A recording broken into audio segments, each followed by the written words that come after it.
Alors, bonjour, donc bienvenue à cette visioconférence sur l'accélération des outils de travail à distance, nouveaux défis pour le développement des talents. Nous accueillons donc, et nous remercions d'ailleurs chaleureusement Aurélie, Léon et Fabrice Delestre du groupe Rocher, qui travaille sur tous les sujets justement de talent development et aussi de recrutement, et avec qui on collabore avec plaisir depuis quelques temps d'un dispositif, un parcours de formation au recrutement et d'amélioration de performance en termes de recrutement du groupe Rocher et Delphine Chevalier, donc directeur associé chez INEA Conseil, qui anime notamment un certain nombre de parcours dans le management cybersécurité. Et moi, je suis donc Olivier Jacob, donc je dirige INEA Conseil et je suis particulièrement spécialisé sur les aspects d'amélioration et d'engagement collaborateur, amélioration des performances en management et engagement collaborateur, et puis négociation commerciale, où j'interviens aussi, je suis aussi professeur affilié à l'ESCP. Voilà. Alors, sur nos sujets, peut-être un petit mot sur INEA Conseil, et puis après, on rentrera dans le vif du sujet. INEA Conseil qui vous souhaite la bienvenue. Donc, nous, notre métier, c'est de développer l'engagement et les compétences des collaborateurs.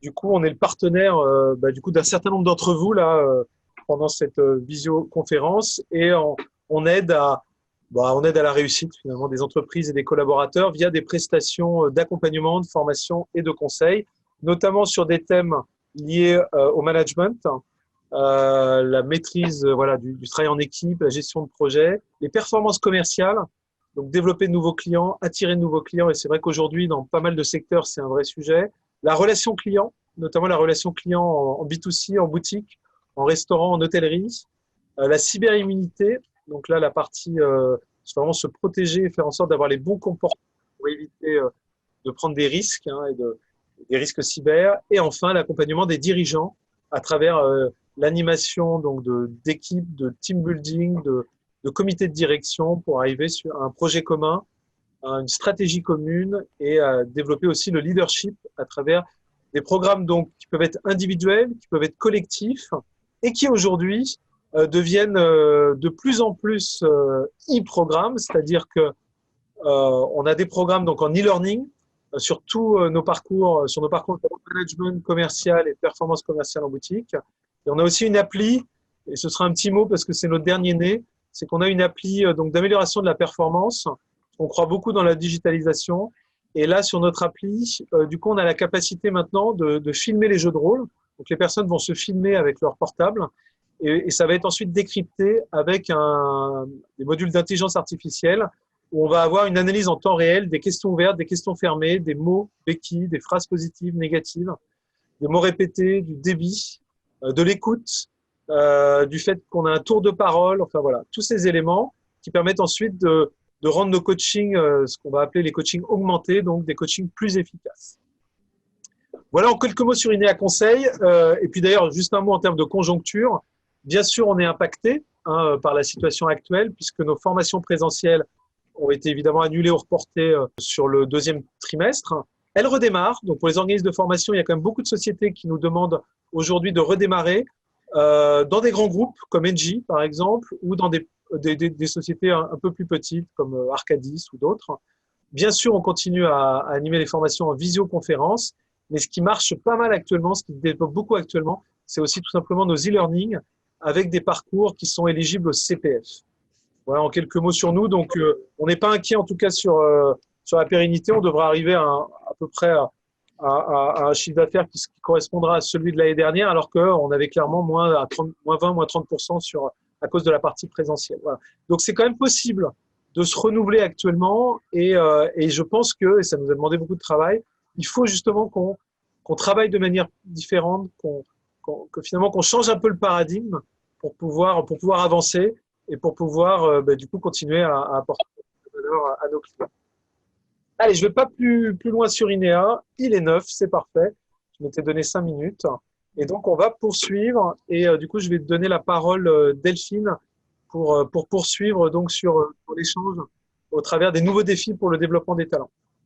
Merci Olivier. Donc, Effectivement, merci à Aurélie et à Fabrice d'avoir accepté de témoigner. Donc, vous êtes un de nos clients avec lequel on a travaillé pendant la période de confinement et aussi dans la période après où on a déconfiné et donc on s'est remis un peu en mode hybride. Donc, on travaillait ensemble sur un programme dont on va parler un petit peu plus en détail tout de suite. Mais c'est vrai que donc vous avez accepté de témoigner, donc merci. Merci Fabrice, merci Aurélie, puisque effectivement la période qu'on a traversée nous a un peu tous forcés à adopter des nouvelles façons de travailler, d'utiliser beaucoup plus les outils numériques. Et bien entendu, pour le développement des talents, ça a posé un certain nombre de défis et aussi pour les organisations. Alors, je vais vous passer peut-être d'abord à vous la parole, Fabrice. Voilà, pour nous, pour partager avec nous, voilà, quels défis quels sont les défis auxquels vous avez fait face donc dans vos fonctions de directeur talent au sein du groupe Rocher, et aussi qu'est-ce que vous avez observé dans les équipes de management, chez les opérationnels aussi au sein du groupe. Finalement, quelles sont ces nouvelles compétences qui ont dû émerger ou qui sont peut-être encore à acquérir pour travailler de façon performante dans ce nouveau contexte? Très bien. Alors, je vais vous raconter une histoire dans laquelle beaucoup de participants à cette session vont se retrouver parce qu'en fait, on a tous à peu près vécu la même chose. C'est au mois de un certain 17-18 mars, donc un coup de tonnerre, donc qui a été suivi par une espèce de sidération générale et qui a mis l'ensemble des entreprises simultanément et de manière absolument pas préméditée ou préparée, en fait, à l'épreuve de la gestion de l'incertitude et de l'inconnu sur une échelle de temps qui était complètement nébuleuse. Donc voilà. Donc nous, on s'est trouvés tous, effectivement, tout comme vous, je dirais, dans des situations, je dirais, de gestion de l'inconnu absolu. Et cette phase de sidération, elle a duré un certain temps. C'est qu'en fait, elle a paralysé nos activités dans l'attente, voilà, d'un signal qui nous fasse regagner confiance. Et très rapidement, effectivement, on a fermé pratiquement 80% de notre parc de points de vente au détail. On a gelé un certain nombre d'activités industrielles et voilà, on est rentré dans une sorte de paralysie générale qui a duré quand même quelques temps. Ce qui est intéressant, c'est que dans nos paradigmes culturels, dans le groupe Rocher, il n'y a pas eu cette espèce de crispation sur comment sécuriser le chiffre d'affaires, la rentabilité, la trésorerie, etc. Ce qui a été important pour nous, d'entrée de jeu de manière spontanée et générale, ça a été nos collaborateurs. Et avant d'activer tous les leviers possibles de sécurisation de l'activité, ce qui a été primordial pour nous et ce qui est passé effectivement en priorité absolue par rapport à tout le reste, ça a été de nous occuper de nos collaborateurs, donc développer ce qu'on appelle le care, et c'est manifester très rapidement des signes d'attention et de prise en compte de ce que les collaborateurs, dans l'ensemble des filiales du groupe, donc tant en Californie qu'au Japon, qu'au Maroc, en Turquie, pouvaient ressentir localement par rapport à cette phase de sidération. Donc, avant de parler du développement des talents et puis de la modification des postures managériales par rapport à ce climat d'incertitude, je vais plutôt vous parler de la manière dont on a géré cet aspect du care. En fait, très rapidement, on s'est rendu compte que cette crise a été vécue de manière extrêmement inégale, selon les univers, selon les cultures, selon les statuts professionnels, mais qu'il fallait quelque part qu'on adresse un message de soutien, de réconfort à l'ensemble des collaborateurs. Donc oui, bien sûr, en fait, on a tiré parti de l'outil digital, et ce qu'on a mis en place très rapidement, c'était un portail qu'on a appelé Good Mood. Et Good Mood, le but, c'était pas de parler de performance commerciale, de sécurisation, de plans par exemple, effectivement, de redressement. Non, en fait, on a parlé quelque part de bien-être des collaborateurs et on a essayé de leur donner quelque part les outils qui leur permettaient de garder le cap en termes, je dirais, d'équilibre personnel par rapport à cette période d'incertitude. Donc, Good Mood, c'était quoi? C'est un portail avec des témoignages. Et là, ça va vous paraître, je dirais, assez singulier, mais des membres de la famille Rocher qui s'exprimaient sur voilà, les bénéfices de reconnexion à la nature, des conseils de beauté, je dirais, émis par des personnes de la direction marketing, des tips effectivement sur comment s'occuper en confinement, voilà, trouver des occupations qui nous reconnectent à l'équilibre vis-à-vis de soi, vis-à-vis de la nature, vis-à-vis des autres. Ça a été aussi à un moment donné notre président, Brice Rocher, qui, pour quelque part effectivement, nous remercier effectivement, de garder le cap, en fait, a joué un petit morceau de guitare en direct devant l'ensemble des collaborateurs pour nous manifester un signe de soutien. Et ça, en fait, on s'est rendu compte que ça a été quelque part en résonance avec une attente profonde des collaborateurs. Donc, c'était d'être rassuré sur la prise en compte de ce qu'ils ressentaient avant de parler dans une phase ultérieure de redressement d'activité, de redressement de cap et de reprise de conditions normales d'exécution de notre business. Donc voilà, donc en fait, on a travaillé énormément sur le care. Après, c'est vrai qu'on a mis en place effectivement des dispositifs d'attention. Donc en fait, on a mis en place une hotline auprès de l'ensemble des collaborateurs, ce que beaucoup d'entre vous avaient certainement fait, qui permettait à un certain nombre de collaborateurs de s'exprimer directement auprès de psychologues pour s'exprimer sur leur état d'esprit par rapport à cette période de confinement. Et on a mis en place, donc par la suite, un baromètre, je dirais, pour prendre le pouls de nos collaborateurs sur comment vous vivez cette phase d'incertitude, cette phase de contrainte, d'enfermement. En fait, on en a tiré des enseignements qui étaient extrêmement bénéfiques parce que ça nous a permis de voir que se profilaient, par rapport à la manière dont ils vivaient cette crise, des attentes en termes de nouvelles modalités de collaborer avec leurs collègues. Voilà. Et c'est par la suite, donc après avoir laissé se dérouler cette phase de mise en place d'un dispositif d'attention, qu'on a commencé en fait à se poser la question, comment allons-nous maintenant nous réamorcer cette dynamique de gestion des talents, de développement des compétences, tout en utilisant effectivement tout ce que l'outil digital pouvait mettre à notre disposition. Mais c'est vrai que ça a été dans une deuxième phase. Ce qui est intéressant, c'était de constater le niveau de responsabilisation dans lequel se sont eux-mêmes placés la majorité des collaborateurs. C'est-à-dire que pendant cette période de confinement, une majorité écrasante des collaborateurs se sont mis à l'auto-apprentissage. C'est qu'en fait, la période de vacances, d'activité qui s'est présentée à eux, très spontanément, a été pour eux une opportunité de reprendre le goût d'apprendre. Voilà.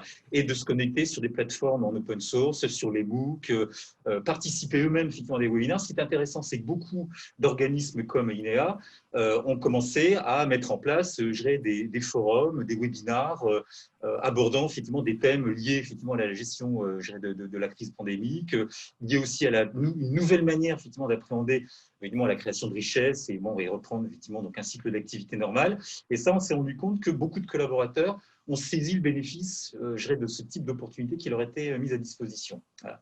Nous, réellement, en fait, on s'est dit, tiens, on a quelque part, là où on avait gelé l'intégralité de nos budgets formation, pour être très clair, la phase de sidération du mois de mars partait du principe que toutes les dépenses de formation dans tous les périmètres du groupe étaient gelées sine die. Voilà. Progressivement, on s'est rendu compte que cette opportunité de travailler autrement nous permettait non pas de faire plus avec moins de moyens, mais de travailler autrement et de faire entrevoir l'opportunité de l'apprentissage et de développer ses compétences d'une manière qui sortait des sentiers battus par rapport à ce qu'on faisait traditionnellement depuis quelques décennies. Ça, la nouveauté, c'est qu'en fait, je pense qu'on est dans une phase où on a fait reprendre goût à nos collaborateurs à cette étape de se remettre en question par l'apprentissage. Voilà. Et ça, c'est quelque chose dont on s'est rendu compte rapidement quand on a réalisé qu'ils étaient très demandeurs effectivement, de solutions d'auto-apprentissage. Donc, l'ensemble des solutions de distancialisation des formations qu'on a mis en place déjà dans un premier temps par rapport à nos propres formations internes. Donc moi, je me suis moi-même mis à distancialiser un séminaire de management interculturel que je faisais en forme présentielle très classique. J'ai essayé de voir, en me documentant sur la manière dont les organismes de formation appréhendaient le e-learning, la distancialisation et le blended training, la manière dont il fallait cadencer les différentes étapes d'apprentissage sur la sphère professionnelle. Donc ensuite, on a énormément consulté nos partenaires de formation pour savoir quelles étaient les idées effectivement, de blended training qui avaient émergé par rapport à ces contraintes de confinement, d'enfermement et surtout, avant tout, effectivement, de restrictions budgétaires. Parce que ce qui sort de tout ça, c'est qu'en fait, on a été capable de produire dans un environnement, je dirais, de frugalité de moyens. C'est comment faire autant, sinon plus et autrement, avec pratiquement un qui nous est accordé auparavant. Je ne dis pas qu'on a quelque part réussi à résoudre l'équation de manière intégrale, mais je pense qu'en fait, on a quelque part porté en germe des éléments, je dirais, de nouvelles modalités, effectivement, de gérer la formation et le développement des compétences, auxquelles on n'aurait certainement pas pensé avant la pandémie et le confinement. Alors, Fabrice, vous avez mis en avant aussi finalement ce nouveau normal, donc avec des nouvelles pratiques, des nouvelles façons de faire. Qu'est-ce que vous avez aussi tiré comme enseignement ou sur ce qu'on a pu aussi vous remonter, donc que ce soit des managers, des opérationnels, que ce soit aussi des formateurs internes, sur peut-être quand même les limites aussi, les nouvelles pratiques, les nouvelles compétences qui restent encore à acquérir. Quand on préparait, on parlait aussi d'un certain nombre d'éléments liés à la pratique des outils numériques.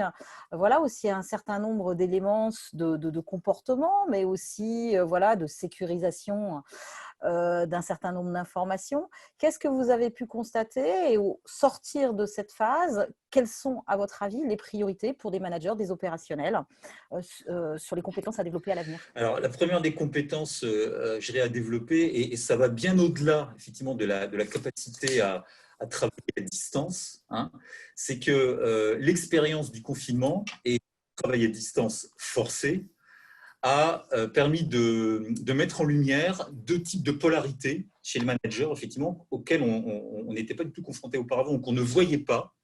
C'est qu'en fait, d'un côté, vous avez les managers qui étaient très à l'aise dans le micro-contrôle, d'accord, et la supervision horaire des activités, et les managers qui étaient beaucoup plus délégatifs. Donc en fait, je dirais que notre sphère managériale, en fait, s'est polarisée. D'un côté, il y a eu en fait une espèce alors il y a tout un continuum, hein, donc des managers très contrôlants et micro-contrôlants qui avaient besoin effectivement de planifier de manière extrêmement régulière et précise l'activité de leurs collaborateurs sur plusieurs niveaux, hein, d'organisation, hein, donc qui planifiaient des réunions à 7 heures le matin au motif que les collaborateurs, quand ils faisaient l'économie des temps de transport, ils pouvaient d'entrée de jeu participer à qui commençait à 7 heures. Et d'un autre côté, vous avez des managers qui disent là, on a une opportunité de travailler autrement, et on a quelque part une opportunité de mettre l'épreuve, comme dire, de mettre nos collaborateurs à l'épreuve de la responsabilisation et de l'initiative. Voilà. Et là, ça a été intéressant parce qu'en fait, on a travaillé sur les deux aspects. Hein. Ce que je peux vous dire, c'est que les leçons tirées effectivement de cette phase de télétravail forcé ont converti des réfractaires au télétravail de manière unanime. En fait, ils ont vu quelque part les gains produits par une organisation à peu près rationnelle du télétravail. Ce qu'il faut savoir concrètement, c'est que le télétravail s'organise et on est encore en train d'apprendre les modalités d'organisation du télétravail en termes de planification, en termes de définition d'espace de travail, en termes de définition de périodicité de séances de travail collectives. Voilà, quand est-ce qu'on fait des face-à-face en webinar, quand est-ce qu'on fait des sessions plénières en webinar, combien de temps doit durer une session plénière au maximum, sachant que la charge mentale sollicitée en télétravail, effectivement, n'est pas la même que celle qui est sollicitée sur l'espace de travail classique. Donc ça, on en fait l'apprentissage. On participe à beaucoup de webinaires sur le sujet. On est très demandeurs de leçons. Effectivement, nous, ça nous intéresse aussi d'avoir vos retours par rapport à ça. Mais on fait l'apprentissage de cette nouvelle modalité. Ce qui est intéressant de savoir, c'est qu'on s'est rendu compte qu'on n'était pas toujours très, très à l'aise avec l'utilisation des fonctionnalités de Teams, Zoom, Skype et autres produits mis sur le marché. C'est pas toujours évident, effectivement, de passer en mode conférence, en mode diaporama, en mode partage d'écran. Et ça, effectivement, c'est des réflexes qu'il faut acquérir. Hein. Bon, moi qui ne suis pas digital native, j'ai mis un petit peu plus de temps que les autres, pour être très clair. Mais c'est vrai que ça fait partie effectivement des éléments, de courbes d'apprentissage sur lesquels il a fallu très rapidement gagner de l'autonomie. Hein. Sur les aspects effectivement de gestion de la cybersécurité, je ne peux pas vous en parler. J'espère que le sujet est couvert, hein, parce que c'est vrai que ce qu'on peut remarquer, c'est que le fait de travailler en mode webinar en distanciel, typiquement là, je ne sais pas du tout combien vous êtes, il paraît que vous êtes une quarantaine, vous seriez 5 000 ou 15 000, j'aurais le public de Bercy en face de moi, je pense que ça ne changerait pas d'un iota ma manière de s'exprimer à vous, voyez, ce qui n'est pas du tout le cas quand on est amené à prendre la place en plénière présentielle. Hein, donc voilà. Ce qui est intéressant, c'est que la distancialisation, et là c'est un aspect très intéressant, a permis de révéler des gens qui ne se révélaient pas auparavant. Hein. Et ce qui est intéressant, c'est de savoir que le filtre de la distancialisation et du mode conférence en webinar permet aussi quelque part un espace d'expression peut-être plus libre, plus décomplexé, plus créatif, plus innovant que quand il est effectivement sous la contrainte effectivement de protocoles de représentation physique en présentiel assez classique dans la sphère de travail traditionnelle. Donc, et ça, c'est assez intéressant parce qu'on est en train de faire une talent review en ce moment et on s'est rendu compte qu'il y a des gens qui se sont révélés comme talents par rapport aux initiatives qu'ils ont prises pendant la et pendant la distancialisation de leur collaboration avec leurs collègues. Donc voilà, ça c'est vraiment les éléments clés qu'on a et sur lesquels on travaille, pour être très clair, parce que ce retour d'expérience nous fait nous projeter dans voilà, comment non pas systématiser le télétravail, mais comment mieux le rationaliser. Ce que je veux dire concrètement, faire très attention. On n'a pas eu le sentiment d'avoir découvert la panacée historique, en disant c'est bon, maintenant on va mieux travailler parce qu'on va systématiser le télétravail. Nous sommes dans une culture dans le groupe Rocher extrêmement affective, relationnelle et émotionnelle. D'accord ? L'efficacité de ce groupe repose avant tout sur notre capacité à nous connecter les uns aux autres physiquement. D'accord ? Donc là où dans un premier temps, on a l'impression de gagner en efficacité parce qu'on planifiait nos webinaires, nos réunions et qu'on était ponctuel, on s'est rendu compte que là où nous avions perdu, c'est en cohésion collective et en créativité collective. Voilà. Et ça, on s'est rendu compte qu'il n'y a rien de tel et rien n'est comparable avec la prise de contact informelle, physique, non programmée et intuitive pour pouvoir résoudre des problèmes. C'est notre marque de fabrique managériale, peut-être pas celle qui prévaut effectivement dans vos organisations, mais c'est quelque chose qu'on a perdu et on s'en rend compte parce qu'en fait, on ne gère pas les problèmes de la même manière qu'auparavant.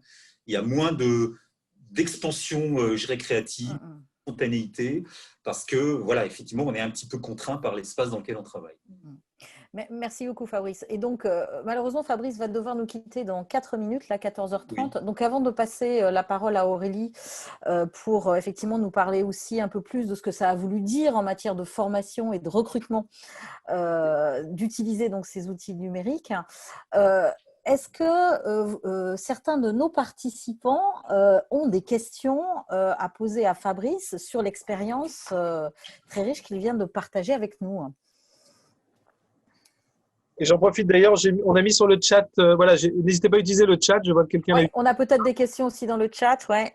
Voilà, on a une question en tout cas. Ouais, je te laisse apprendre. Ouais. Le problème du manque de cohésion, d'esprit d'équipe, qui effectivement est lié au distanciel. Du coup, comment vous l'avez ou résolu ou contourné? Parce qu'effectivement, on le dit, hein, on voit bien que beaucoup de gens s'expriment en disant manque de créativité. On parle aussi d'ailleurs des plus jeunes aussi. Les personnes, pour l'intégration, c'est quand même compliqué. S'il n'y a personne au bureau, du coup, pour réussir à s'intégrer. On a même des articles, hein, notamment aux États-Unis, ça pose des problèmes en termes de mixité, puisque du coup, ça veut dire que des personnes qui ne sont pas dans le réseau vont avoir du mal à s'intégrer et du coup, ça va potentiellement aboutir à une sorte de ségrégation. On va jusqu'à là. Alors du coup, comment vous avez peut-être déjà fait pour avancer sur ces sujets ?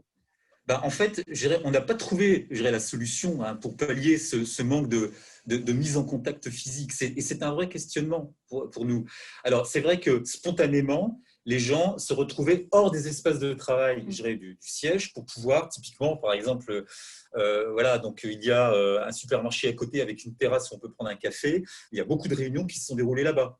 De manière spontanée, parce qu'on ne pouvait pas investir les espaces de travail collectifs comme on le faisait auparavant. Vous voyez ce que je veux dire ? Donc, spontanément, je dirais que nos collaborateurs ont essayé de déporter quelque part cette énergie vitale de se connecter physiquement aux autres en dehors de la sphère physique classique du travail.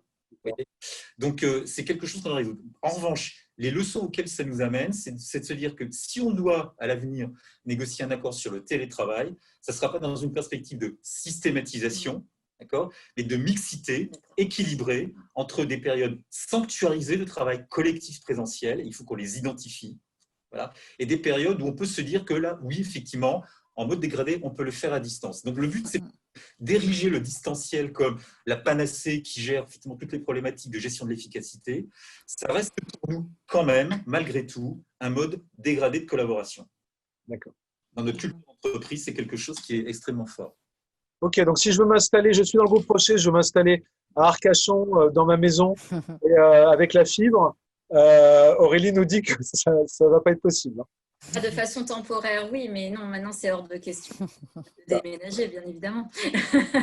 On a besoin de rester sur site et de garder justement cette alternance super précieuse et qui a été plus appréciée quand on a pu tous revenir sur site. Voilà. Pour la question qui est affichée, en fait, c'est comment est-ce qu'on a géré le secteur retail pendant le confinement avec la visio. Absolument. Alors, ce qu'il faut savoir, c'est que l'ensemble de nos points de vente étaient fermés. D'accord ? En revanche, il y a eu en fait une déportation du trafic, des points de vente en fait en trafic, en transaction physique, sur notre canal du e-commerce. D'accord ? Parce que ce qu'il faut savoir, c'est que nos clientes Ce sont des clientes, à partir du moment où elles ouvrent un compte pour la marque Yves Rocher, elles sont directement intégrées dans le fichier effectivement des clientes digitales. Et en fait, on a des plans de contact qui sont à la fois qui mettent en compte à la fois effectivement les sollicitations sur notre site marchand et aussi sur des sollicitations pour venir sur le point de vente. D'accord. Donc la visio, en fait, n'a pas été en fait un mode de régulation vis-à-vis de nos points de vente, parce qu'en fait, nos points de vente sont purement et simplement fermés. Simplement, effectivement, quand on les a réouverts, on a émis des règles, je dirais, d'admission, par exemple, d'une cliente par tranche de 30 mètres carrés, donc des protections sur les visages des vendeuses, des vitres en plexiglas, effectivement, dans tous les secteurs retail, qui permettent effectivement de bien gérer les règles de distanciation et d'hygiène sur les espaces transactionnels.